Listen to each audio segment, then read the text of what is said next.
po, andito po tayo sa isang water station na ang problema po nila ay mataas daw ang TDS ng product.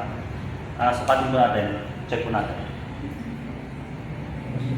Dito po mag-analyze si Waterdog Tech. O, taas na po, 99. 99 dito sa dispensing. Ipagkumpara natin yung TDS sa dispensing versus sa may pumapasok sa tangke. Tayo po.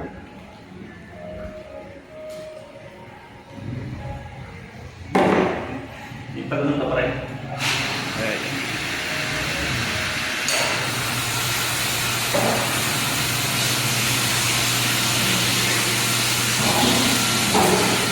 Binuksan natin yung product tank para mag-check natin kung parehas na ng TDS.